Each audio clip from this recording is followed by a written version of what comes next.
টানা বৃষ্টিতে তলিয়ে গেছে ময়মনসিংহ শহর। নগরের বেশিরভাগ এলাকা 1 থেকে 1.5 ফুট পানিতে তলিয়ে গেছে। নগরের জলাবদ্ধতা নিয়ে বিস্তারিত জানাচ্ছেন আমাদের সহকর্মী বাবুল হোসেন।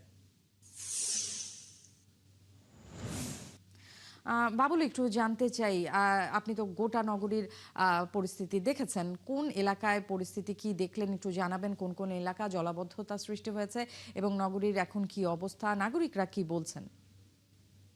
নেন্সি, গত ভোর রাত 3টা থেকে সকাল 9টা পর্যন্ত স্থানীয় আবহাওয়া অফিস 174.5 মিলিমিটার বৃষ্টিপাত রেকর্ড করেছে।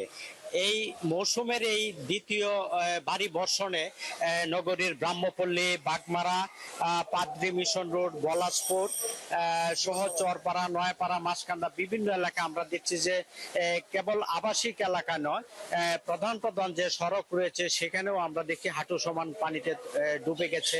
কাঁচা বাজার এবং ব্যবসা প্রতিষ্ঠান সেখানেও কিন্তু পানিতে আমরা দেখছি যে সয়লাভ হয়ে গেছে। নোংরা এবং ময়লাযুক্ত এই পানিতে বাসাবাড়ির আবাসিক লোকজন ছাড়াও নানা শ্রেণী পেশার মানুষ চরম ভোগান্তির কবলে পড়েছেন। সবচেয়ে বেশি ভোগান্তির কবলে পড়েছেন এইচএসসি পরীক্ষার্থী, যারা সকালে পরীক্ষার জন্য বের হয়েছিলেন। তারা যানবাহন সংকটে পড়েন এবং পায়ে হেঁটেও কিন্তু তারা পরীক্ষা কেন্দ্রে যেতে অনেকে হিমশিম খেয়েছেন।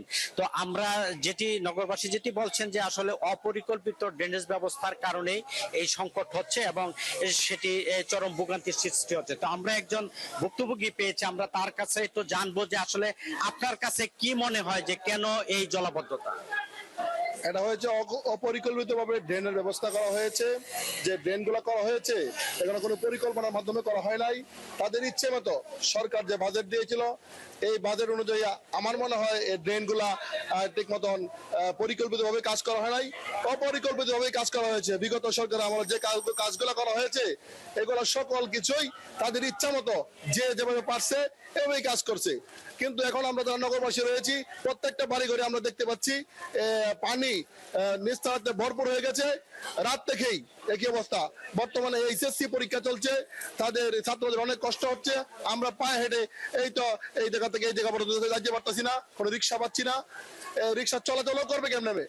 এই ধন্যবাদ। আপনি শুনছিলেন নেন্সি যে আসলে এটি এই প্রত্যেক বর্ষা মৌসুমে আমরা যেমনটি দেখি যে সিটি কর্পোরেশনের পরিচ্ছন্ন কর্মী, সিটি প্রশাসক তারা অক্লান্ত পরিশ্রম করেন, তারপরে বিভিন্ন পয়েন্টে ড্রেনে ময়লা আবর্জনা আটকে কিন্তু এই ভোগান্তির সৃষ্টি হচ্ছে, যেটি নগরবাসী সবসময় অভিযোগ করেন যে আসলে অপরিকল্পিত ড্রেনেজ ব্যবস্থার কারণেই এই ভোগান্তি। এখনো কিন্তু আকাশে মেঘ আছে, আবার যে কোনো সময় ভারী বর্ষণ হতে পারে।